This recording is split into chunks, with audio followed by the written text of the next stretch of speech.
more information about this holy man, Joseph, who is, beyond a doubt, the most important person really in the life of Mary and Jesus. We know from the scriptures that he was a carpenter. And in biblical times, a carpenter was not somebody who simply worked with timber or wood. A carpenter could be a stonemason or somebody who worked with iron and copper. And he did a variety of kinds of tasks for people.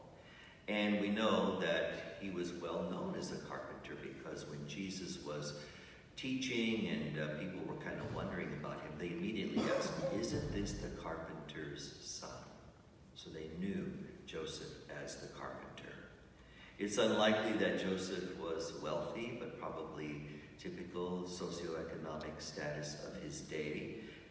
We know that when he took Jesus to the temple to be circumcised and Mary was with him, they offered 2 turtle doves or a pair of pigeons. That would have been the offering for people who really could not afford to do anything more. Despite his humble work and probably his humble means, Joseph did come from royal lineage. Luke and Matthew give us a genealogy, and they both mark the descent of Joseph from King David, the greatest king of Israel. And in fact, the angel first tells Joseph about Mary's pregnancy, says, "Son of David." He greets him as Son of David, a royal title that would also be used for Jesus. We know Joseph was a compassionate and caring man. We know that when he discovered Mary's pregnancy, he could have put her aside. He could have turned her in to the authorities. But he knew what the outcome would be for women who were thought to have committed adultery. So he resolved to simply just send her home quietly, not to expose her to shame or cruelty. But then again, when the angel appeared to him and said, "Don't be afraid to take Mary as your wife," he did exactly that. She knew that the angel said that your wife, Mary, will give birth to a son, and you are to name him Jesus. And that is the name that Joseph gave him.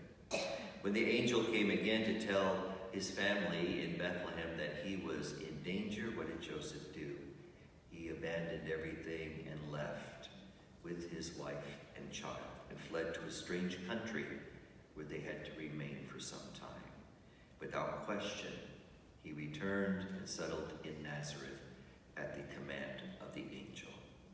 We can assume that Joseph had a great love for Jesus, even though it was not his own biological child.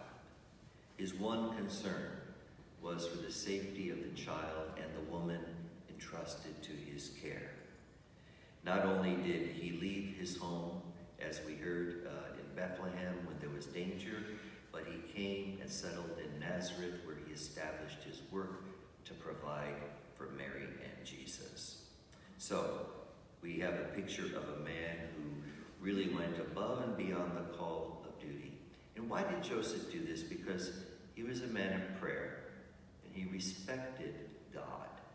He followed God's commandments in every way. We're told that he took his family to Jerusalem for Passover, something that would not have been easy for a working man. Since Joseph does not appear in the Gospels after the ministry of Jesus, many people believe he died before Jesus began his public ministry. Joseph is the patron saint of the dying because, assuming he died before the ministry of Jesus, Jesus and Mary would have been close to him at his bedside. Isn't that the way we would all like to leave this life? Pope St. John Paul II wrote an exhortation about the life of St. Joseph. And in that exhortation, he associates Joseph with this idea of work. St. Joseph the worker. What does that mean? And here's what Pope St. John Paul II wrote. Work was the daily expression of love in the life of the family at Nazareth. The gospel specifies the kind of work Joseph did in order to support his family. He was a carpenter. This simple word sums up Joseph's entire life. For Jesus, these were hidden years. Luke's gospel reveals that Jesus went with Mary and Joseph, settled in Nazareth, and was obedient to them. This obedience of Jesus in the house of Nazareth should be understood as a sharing in the work of Joseph. Having learned the work of his presumed father, Jesus was known as the carpenter's son. If the family of Nazareth is an example and model for human families, so too is Jesus' work at the side of St. Joseph.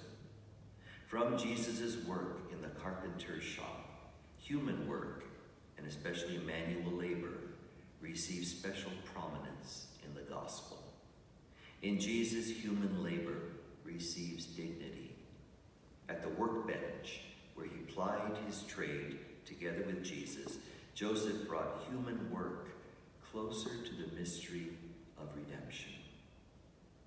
Joseph is the patron saint of the universal church, families, fathers, expectant mothers, travelers, immigrants, house sellers and buyers, craftsmen, engineers, and working people.